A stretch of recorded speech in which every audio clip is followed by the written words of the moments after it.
Sih Mohammed has been arrested in Delhi after being deported from Saudi Arabia. He is suspected to be an IM operative and wanted in various cases. Bhautosh is now with us on the phone line. Bhautosh, give us more details about the latest arrest that's been made.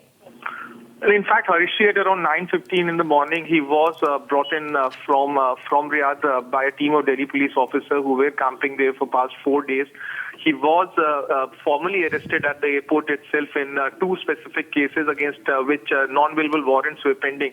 These cases are that of Jama Masjid terror attack that took place in 2010, in September 2010, and also that of Chinnaswamy blast case. Said to be the founder member of Indian Mujahideen, the police have said that he was detained on a specific input of Central Intelligence Agencies in May. However, his family has claimed that he has been made a scapegoat. One must remember that the family of Fasi had even approached the Supreme Court and said that he's been illegally detained in Saudi Arabia, after which a lot of diplomatic mess happened, in which Saudi Arabia initially claimed that he has not been detained and subsequently said that he has been detained on a non-bailable warrants which were issued from a Delhi court. He has been brought in to the official cell, likely to be produced later in the afternoon before the special court, and the police will then seek his custodial remand.